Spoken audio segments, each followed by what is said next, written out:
Welcome to a new episode of the Only Lens series. Today we have the ttartisan 56mm AF 1.8 for the Fuji line, and we're gonna see what we can create with it today. This is a 56mm for the APS-C line of lenses for the Fuji X mount. It comes in at about $158, and it's a little bit more of the kind of like plasticky metal kind of type of lens, which is a similar lens to the lens that I've tested out, that is the Viltrox 56mm f1.7. So I thought it'd be interesting to see how this lens performed. And full disclosure, they only sent me the lens to test out. They have no say whatsoever into what I say about this video to see if it's worth it or not. I just want to put it through the motions with taking some photos here on the tennis court just to get some portraits done, since the equivalent of this is about an 85mm for the full frame size. So I thought it'd be kind of fun to put it to the test for the Only Lens series. So we got our first warm-up shots just here, having our pose up against the net, because I wanted to try to get a little bit of somewhat a full body style portraits using this lens. Since it's a little bit of a more compressed type of look, I thought it'd be kind of cool to just test it out to get different angles while using a 56mm APS-C lens.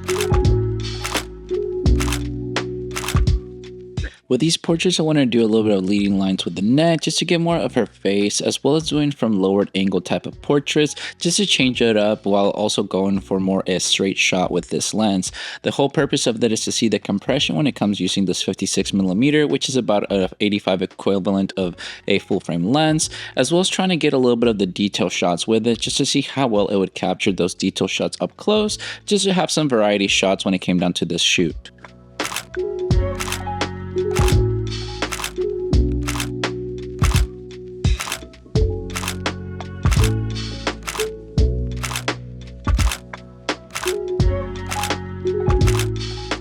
So we wanted to do a little bit of lowered angle style, more from the ground, to get that compression with leading lines using the tennis court, as well as up from above. It was a little bit of a challenge because we had to be nice and above, but as well just trying to find a way to shoot through the subject just to be able to get some different type of perspectives. I wanted to get also a little bit of the full body, but I had to scoot back a little bit because it is a 85 equivalent. So, you know, you have to do what you got to get the shots.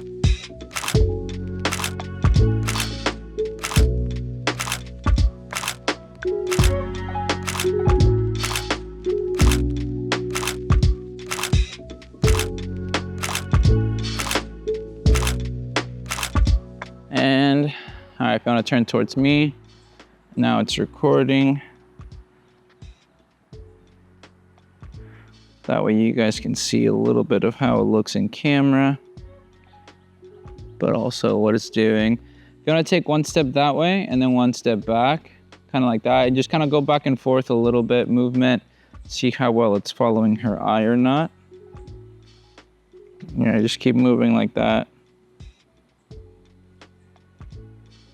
Seems to be staying on the money for the most part. That's good. And good.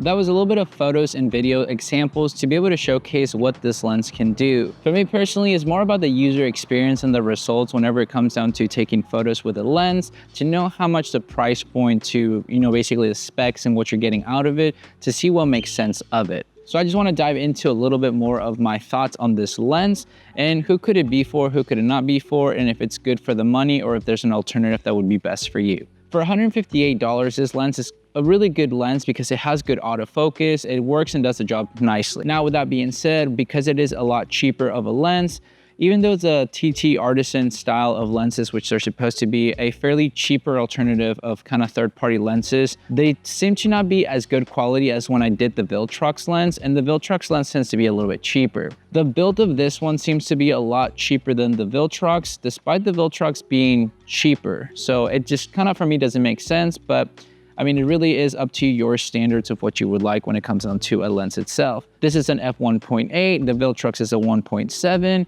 and I'm not really wanting to do too much comparison when it comes down to the lenses, but just so you have a little bit of awareness when it comes down to both lenses, because they're basically the exact same lens, just one from a different brand. For me personally, the experience with this one was pretty good. The autofocus seemed pretty good for the most part for everything. I did try to shoot it at the wide open at the 1.8 because that tends to be the most subtle ones for like the autofocus to either lose or not. So I wanted to see how well it would handle it. With doing the video, I noticed that it was tracking her eye perfectly, so it was kind of nice to be able to see that it was keeping up with her eye and movement. Obviously, probably not as fast of a camera because this is the Fuji X-E4, so I'm not holding them accountable for the type of, you know, video capability since it's not really a video camera. This is more for a photography style for a camera. So for me, I was really wanting to focus more on the portraits, and to be honest, I think the portraits turned out pretty great. I think for $158, you can't really go wrong with these type of lenses because you're paying for what you're, you know, getting out of it with $158. You're not gonna get the Fuji line of lenses of quality of glass, but you're also able to acquire to be able to have really good styles of photos with good quality for $158. So now who is this lens for? Well, I think this lens will be great for you if you're on a budget when you're trying to find a good prime lens. Having it at $158 is really hard to beat when it comes down to that. You can find other alternatives, like I said, but $158 for this type of lens is quite nice.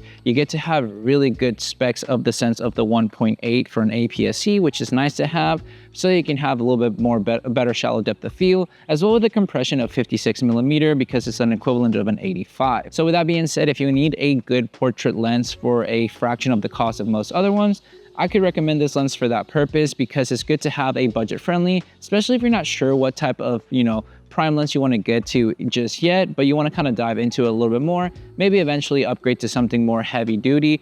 But to be honest, with $158, I don't think you would miss out on a lot because you're able to use this quite nicely to be able to take some nice crispy portraits. And as well, if you just want to have an 85mm equivalent of lens because of the 56mm, just to have around for here and there type of photos, I think you'd be perfectly fine to invest into this type of lens. Because if you're not, you know, into that focal range all the time, because some people might not be, some people more into the 35mm equivalent of like a full frame or the 50mm equivalent, which depending on what you want to shoot, it could be perfectly fine to have one of these lenses just to have for here and there purposes. So that's what I would do personally if I wasn't sure if I wanted to have a prime lens for maybe more just portraits, but if you want to have something to have a little bit more compression, probably the lens for you. So now who is this lens not for? If you're wanting to have a little bit more quality for better autofocus and just kind of overall better quality overall, probably not the lens for you. You might be better off getting a Fuji line of lens because you want to maybe invest your money into it for the long-term haul, which is perfectly fine. Everybody's different when it comes down to that. So it really just is up to you. You probably wouldn't like this lens because it won't have any weather resistant really. I mean, this camera itself doesn't have weather sealant or everything like that. So it's really just not the most ideal to bring out if you're going to be doing a lot of outdoor shoots where, you know, there's going to be a lot of dust, a lot of maybe kind of water or anything like that. Probably not going to be the best lens for you, but for $158, doesn't hurt to have this if you just need it.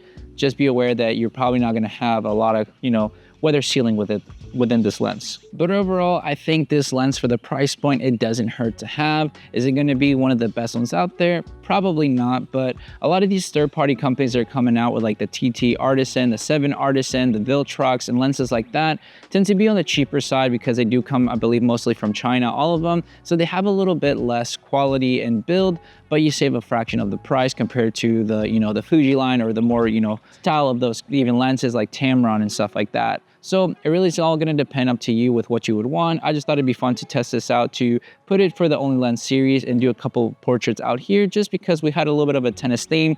My wife had an outfit that we wanted to take some photos of already, so we thought we might as well to test it out with this and see how well it would hold for this kind of portrait shoot, because that's how I would use this lens, more for a portraiture style of lens kind of combo, since that's the main reason why I would shoot an 85mm prime style lens of equivalent. So with that being said, kind of fun to use, but also very limiting because you have to move yourself a lot because of how compressed and compact into the scene it is.